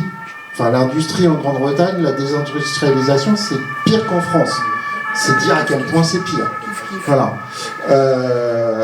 Donc, et pour le coup, le Parti travailliste, ça a été pendant des décennies, et encore aujourd'hui, la classe ouvrière. Donc, s'ils ne s'occupaient pas de ça, ils ont mis 1 an et demi pour pondre quelque chose. Et l'une des premières mesures qu'ils ont prises, c'est de taper sur les aides sociales. Ils ont tapé sur les aides sociales, ils ont tapé sur une partie du cœur de leur électorat, sur les familles monoparentales, sur les gens qui avaient du mal à se soigner. Enfin, je veux dire, ça peut pas... Moi, je veux bien qu'on dise on va relancer l'économie avec le mutualisme, les coopératives, tout ça, c'est vachement intéressant, ok. Mais ils ont abandonné leur socle. Ils sont en train... Enfin, je veux dire, aujourd'hui... Le Reform Party, c'est à la fois un principe de radicalisation de la droite, comme on a vu dans les années 80, le Front National émerger par un phénomène de radicalisation de la droite, mais en moins d'1 an, on va se taper avec ce qu'ils sont en train de faire, la radicalisation de la droite, additionnée avec le basculement des catégories populaires. C'est un retournement politique massif en quelques mois. Je veux dire, on est loin de ce qui se passe en Scandinavie, même si en Scandinavie, il y a aussi beaucoup d'hypocrisie sur les adaptations politiques. Voilà, donc je suis quand même assez circonspect. Mathieu, puis Marie-Noël. Bien. Merci. Alors, il y a un sujet qui me paraît manquer quand même dans le cadre général, c'est que lorsque la gauche, y compris lorsqu'elle se donne progressiste et gagne les élections, au départ, hein, c'est le clignonisme qui crée la Fondation progressiste. La Fondation progressiste plaît beaucoup à Tony Blair et Gerhard Schröder qui avaient besoin à ce moment-là d'une doctrine notamment économique, et ils partent et ils gagnent des élections avec une doctrine économique. Cette doctrine économique a échoué, puisque c'était de la politique de l'offre avec de l'accompagnement social. La France, comme d'habitude, s'y est mise 10 ans de retard. J'ai retrouvé un message de la Fédération des Français de l'étranger où on s'écharpait sur le CICE, Corinne, il y a 12 ans. J'ai encore les archives. Tu as repéré. Mais il y avait une doctrine économique. Il y avait un discours sur l'économie. Il y avait le fait qu'on était capable d'expliquer que tout ce qu'on allait faire derrière était justifié parce qu'il y avait une doctrine économique qui allait permettre d'atteindre ceci, cela, qui ne s'est jamais produit. Aujourd'hui, la gauche n'a aucune action sur ce qui est en train de se passer d'une manière structurelle dans l'économie mondiale. Si nous avons actuellement un techno-féodalisme qui est en train de se mettre en place, en passant par la case du libertarisme, c'est essentiellement parce que l'économie a profondément s'est transformée depuis 15 ans. La globalisation est achevée, les marchés qui ont construit leur capacité de production se referment, l'Allemagne, qui était le moteur européen, perd son industrie avec un taux d'accélération considérable, et nous, à gauche, nous ne disons rien là-dessus. Alors que l'extrême droite a un discours économique. Et elle obtient actuellement le ralliement du patronat, mais elle a un discours aussi économique de protection. J'étais stupéfait d'ailleurs à ce sujet hier, je t'ai passé la note, Marie-Noël, ces journées hier, c'est tout d'un coup exprimé, sur la sidérurgie, nous devons faire comme Trump. Et nous devons faire de la souveraineté industrielle sur les sidérurgies. Ces journées. Européen, jamais français. Européen. Mais ça montre bien à quel point il n'y a pas que la gauche qui actuellement est complètement sèche en termes économiques, mais y compris l'ancien néolibéralisme dont Macron était l'un des représentants, qui s'est complètement planté. Rien de ce qu'ils ont pensé être les bonnes mesures à prendre n'a eu de résultat. Et moi, il y a un sujet aussi, puisqu'on parle beaucoup de retraite, hein, revenir sur la réforme des retraites, etc. Je vais passer à Marie-Noël en essayant d'être court, mais c'est mon mot de conclusion. Il y a aussi un sujet qu'on a oublié, c'est que à partir du moment en France du vote de la loi Macron sur le travail du dimanche, donc c'est une loi qui est encore passée sous Hollande en 2014 et qui est entrée en action en 2015, c'est le moment où la démographie française recommence à baisser. Ah ben le dimanche, plus fini. Eh oui. Pourquoi? Parce que ce sont essentiellement les maires qui ont porté les conséquences sociales de cette loi-là. Ce sont les femmes qui ont porté les conséquences sociales de cette loi-là et qui ont dit bah non, moi je ne peux plus faire d'enfants parce qu'il faut que j'aille travailler. Je ne peux pas m'occuper de mes enfants parce que je dois aller travailler. Donc c'est plus intéressant ce n'est plus un projet de vie possible dans ma vie de précaire à temps partiel d'avoir un enfant parce qu'il faut que j'aille travailler le dimanche. Et ça, ce sont les genres de choses aussi où on a laissé tomber les classes populaires qui ont besoin d'aller travailler. Et ce qui s'accompagne également d'une baisse du chômage et d'une augmentation de la pauvreté. Donc, ça veut dire, là, on a fait aussi tout faux. Et je suis désolé, si on ne reprend pas une doctrine économique qui soit à peu près cohérente dans un monde qui a complètement changé par rapport à il y a 15 ans, donc casser les trucs, on ne va pas s'en sortir. Et par contre, ce qui peut nous aider à nous en sortir, c'est le vieux keynésianisme. Pas le néo-keynésianisme, le vieux keynésianisme, celui des années 50. Et c'est là-dessus sur lequel, en fait, on devrait réfléchir pour nous reconstruire une doctrine économique. Voilà. Donc c'est Marie-Noël ensuite, c'est Marie-Noël. Ben, c'est bien, tu as déjà dit beaucoup de choses que j'avais envie de dire, donc ça me paraît très important. Non, je voulais dire les chiffres sur le niveau de la gauche. Il faut peut-être aussi les comparer au niveau d'abstention. J'observe que pendant tout un temps, on avait le débat, on relativisait entre guillemets la montée du RN en disant on a des réserves dans l'abstention. Et en réalité, on s'est rendu compte que les réserves dans l'abstention, on les a fondues comme neige au soleil. Donc la question, elle n'est pas seulement de voir, alors on peut regarder l'état de la gauche au regard de ses propres scores, mais je pense quand même qu'on est obligé de relativiser le score de la gauche par rapport au score du RN. Parce que, qu'on le veuille ou non, ça nous fait rentrer dans une logique tripartite. Donc, c'est la question de l'abstention, je ne sais pas dans tes chiffres si, par exemple, en 2012, j'ai souvenir qu'il y avait quand même un taux d'abstention très élevé, alors qu'en 2000, les dernières élections, ce n'était pas le cas. Donc ça mérite quand même de nuancer ce qu'est l'état de la gauche. La deuxième chose, c'est que moi, il se trouve que j'ai quand même traversé une longue période de tout ce que vous décrivez là. Je n'arrive pas à comprendre comment la première gauche s'est laissée disparaître. Parce que autant, j'ai été à un moment deuxième gauche culturellement.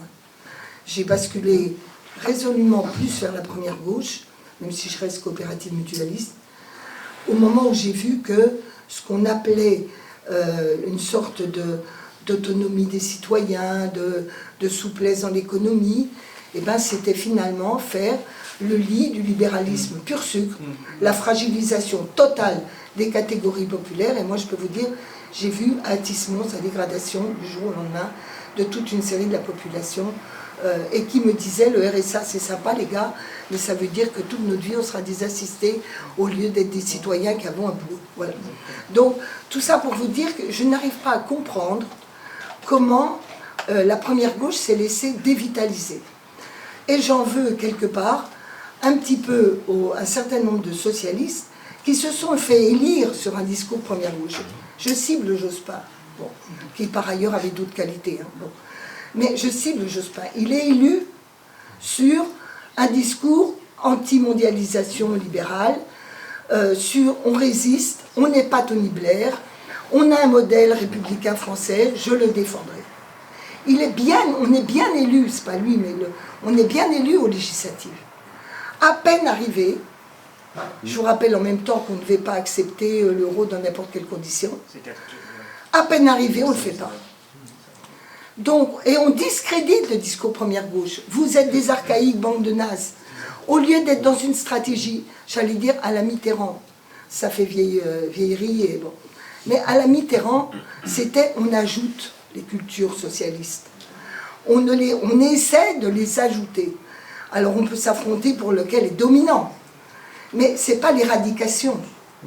Or, on est arrivé à un moment où l'éradication de l'histoire d'une partie du socialisme républicain français est devenue délégitimée à gauche. Et donc, bon, je ne parlerai pas de Parti communiste, qui a une autre histoire, d'autres problèmes à régler. Mais pour ce qui est du socialisme, et je dis ça parce que ça a beaucoup compté, et ça a d'implication aujourd'hui.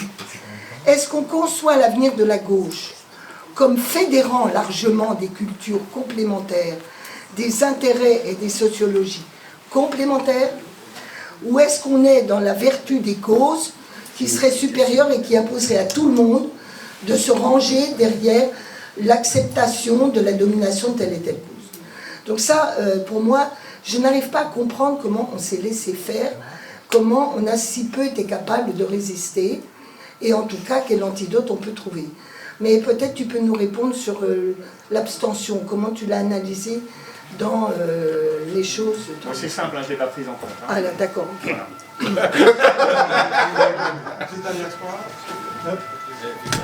Il y a Hugo. Hugo, et après, alors, très rapidement, puisque notre ami documentariste m'a interpellé quelque part, puisque natif de Beaucaire, et que Beaucaire était ancien député du Gard. Et ancien député du Gard, il y a longtemps, justement, Bébé Jospin, qui a profité de ce moment-là pour passer d'ailleurs de la deuxième à la première gauche. Toi aussi. Et Beaucaire faisait partie de la circonscription où j'étais élu. Donc il y a eu beaucoup de débats. Alors moi, je m'éloignais assez vite de la ligne bleue des Vosges européennes et de ce qui se passe en Angleterre, en Scandinavie, etc. Pour vous parler de ce qui peut se passer dans le sud de la France. Et plus particulièrement, évidemment, dans le sud du département du Gard. Je me rappelle qu'en 1995, j'avais tiré un peu le bout de la veste ou du tailleur de tel ou tel responsable de la majorité, donc de beaucoup de socialistes, dont j'étais, sur le fait que si on ne voulait pas s'écrouler à terme, et si on voulait empêcher l'éclosion du Front National, il fallait que ceux qui apparaissaient quelque part dans ma circonscription puissent être traités par l'ensemble de la gauche.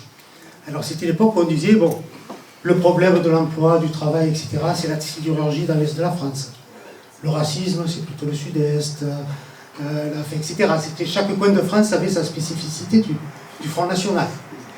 Et je leur ai dit, moi je suis dans une circonscription assez étonnante, parce que j'ai le problème de l'identité nationale, hérité d'un excellent poète par ailleurs, mais qui était un vrai facho quand même, Frédéric Mistral, et qui fait que l'identité provençale, on le retrouve aujourd'hui dans le discours du Rassemblement national sur l'identité nationale.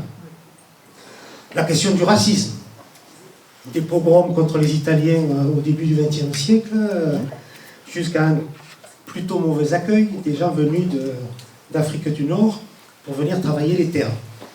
La question de la sécurité, qui était alors totalement absente, malgré les efforts de Daniel Vaillant et d'autres à l'époque, du discours de la gauche.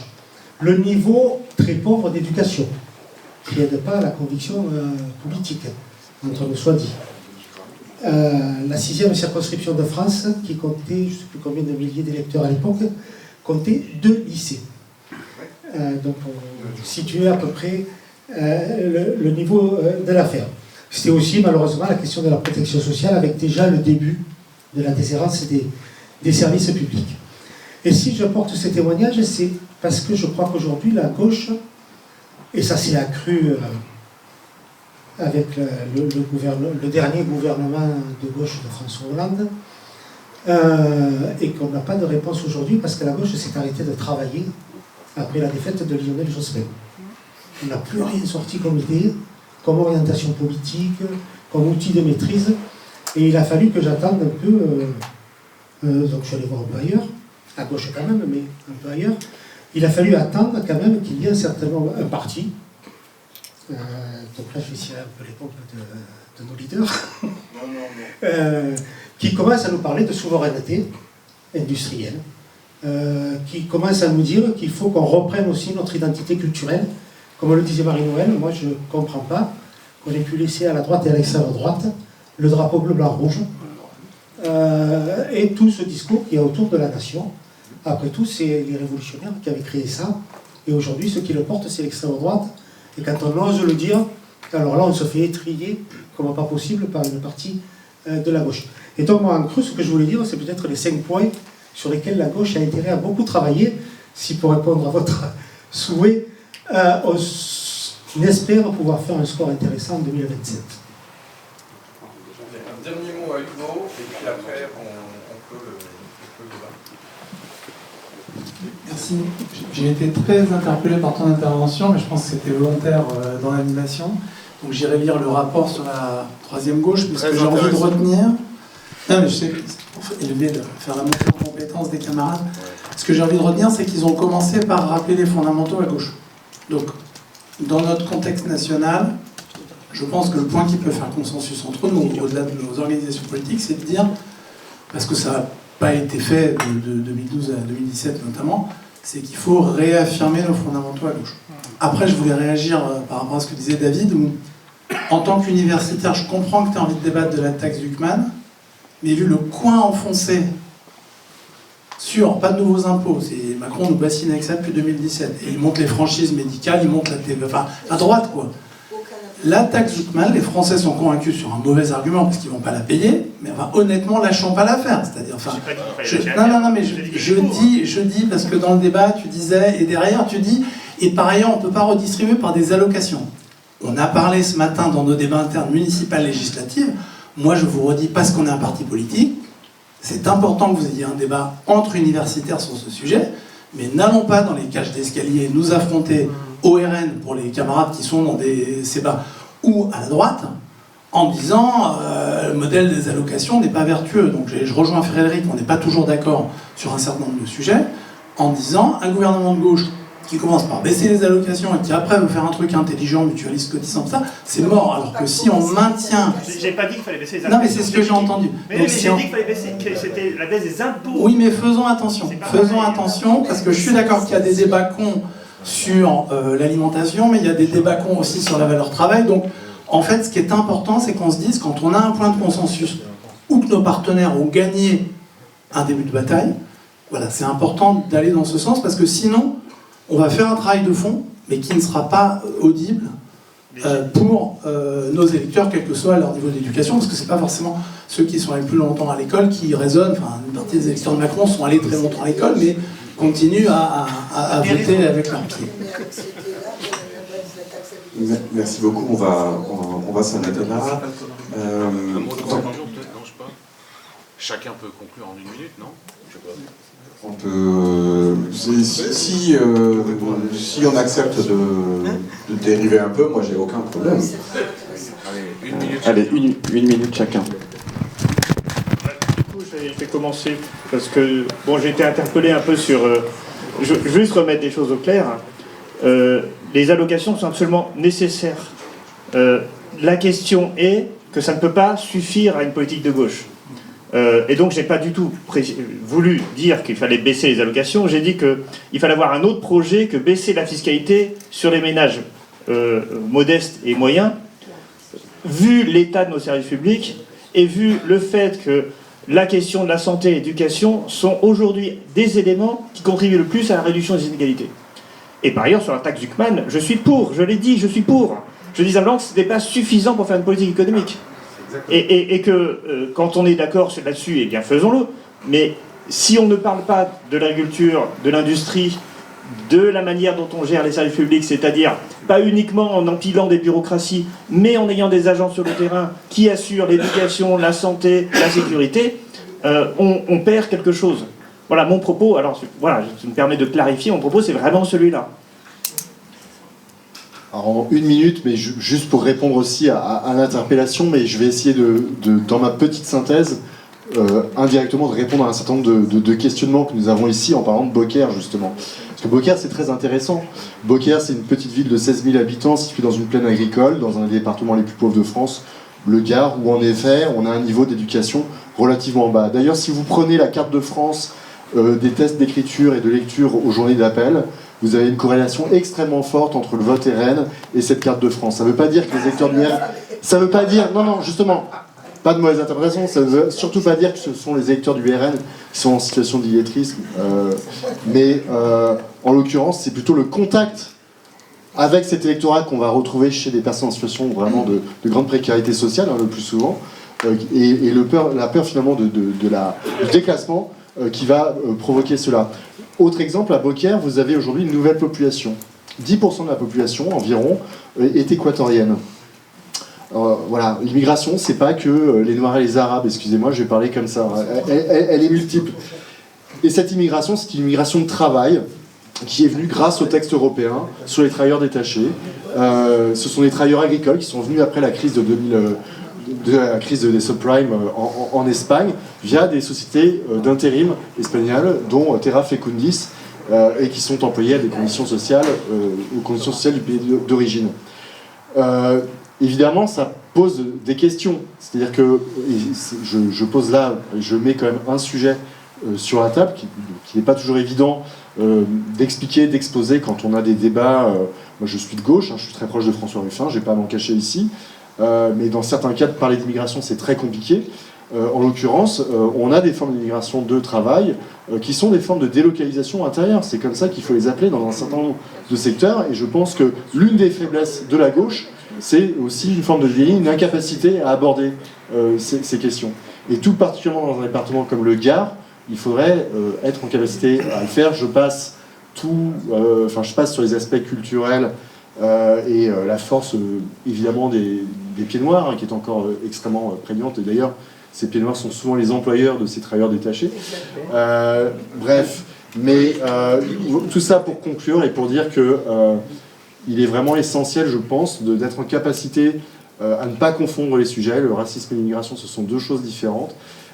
Et par ailleurs, il y a vraiment se poser la question aussi de comment on contourne les problématiques de travail, et notamment de métiers qui sont des métiers d'exécution, où finalement c'est très confortable pour le patronat et une partie de nos concitoyens d'ailleurs de pouvoir se reposer sur des travailleurs exploités provenant de pays étrangers. c'est vrai pour les livreurs de repas aussi. C'est une forme de racisme féminin.